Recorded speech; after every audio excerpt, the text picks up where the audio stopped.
Welcome to Furniture Industry News. Today is January 27th, 2026, and thanks for spending a few minutes with me.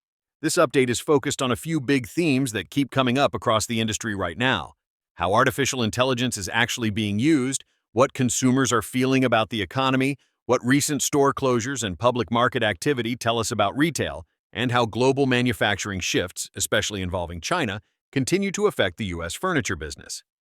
Let's start with artificial intelligence, because it's clearly no longer a future topic. It's here, but not always in the way people assume. Recent consumer research shows that awareness of AI is very high. Most U.S. adults know AI is built into products and services they already use. At the same time, acceptance is mixed.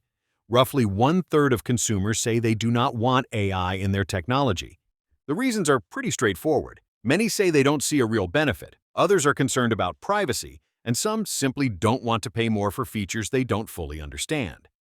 Younger consumers tend to be more open to AI, while older consumers are more hesitant. That consumer hesitation is important context, because inside furniture companies, AI adoption is moving ahead quickly. Executives across retail, manufacturing, and bedding say AI is being used more aggressively this year than ever before.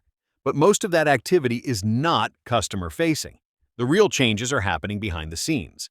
Companies are using AI to improve demand forecasting, clean up data, manage inventory, and support supply chain decisions.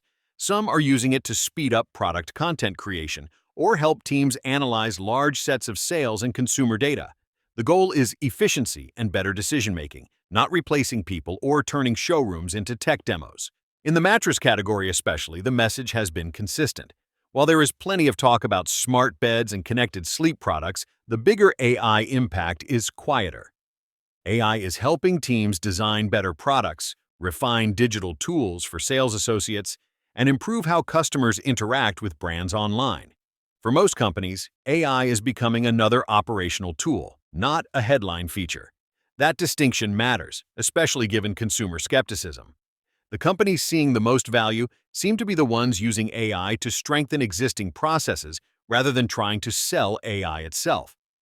Shifting to the broader economic picture, consumer confidence remains a concern. Recent research shows confidence has dropped to its lowest level since 2014. High prices continue to weigh heavily on households, and that pressure is affecting how consumers think about discretionary spending. Furniture, as a big-ticket category, is especially exposed to these shifts. Even when people need furniture, they may delay purchases, trade down, or look harder for promotions and financing options. There are some signs of modest improvement. Consumer sentiment ticked up slightly in January. That said, it is still well below long-term averages. People may feel a little better than they did late last year, but worries about affordability and job stability are still very much present. For furniture retailers, this suggests a mixed environment. Demand is not disappearing, but it is cautious. Clear value messaging, flexible payment options, and realistic inventory planning remain critical as consumers stay selective. Against that economic backdrop, the retail landscape continues to change. Several long-standing independent furniture retailers are closing their doors. In Massachusetts, a mid-century furniture specialist is winding down operations as the owner prepares to retire. After decades in business, the store will close later this year. In Idaho, an 80-year-old family-owned furniture retailer is also nearing the end. The store has been part of its community since the mid-1940s, and its closure marks another generational transition in the industry. These closures are not tied to a single factor. In both cases, ownership succession plays a role, but they also reflect the broader pressures facing independent retailers. Competition is more intense, costs are higher, and operating a furniture store today requires a different mix of skills and scale than it once did. For many owners, especially those nearing retirement, the decision to close rather than reinvest is becoming more common. At the other end of the spectrum, we are also seeing activity in the public markets. Bob's Discount Furniture recently launched an initial public offering, bringing more than 19 million shares to market. The move highlights ongoing investor interest in value-oriented, large-scale furniture retail models. Even in a challenging consumer environment, businesses with strong brand recognition, disciplined operations, and national reach can still attract capital. Taken together, these developments point to a widening gap in the retail sector. Smaller legacy operators are finding it harder to sustain operations, while larger players with scale and access to capital continue to push forward. For suppliers and partners, this split has real implications for distribution strategies, credit risk, and long-term relationships. Finally, it's worth touching on global manufacturing, particularly China's role in the ongoing changes reshaping U.S. furniture sourcing. China remains a major force in furniture manufacturing and exports, even as supply chains evolve. Shifts in Chinese policy, production capacity, and logistics continue to influence costs, lead times, and sourcing decisions for U.S. brands.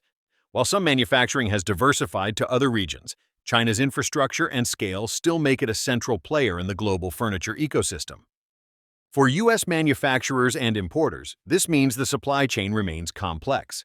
Companies must balance cost pressures, reliability, and risk management while adapting to changes in global trade dynamics. The situation reinforces the need for flexibility and strong supplier relationships, whether production is domestic, overseas, or a mix of both.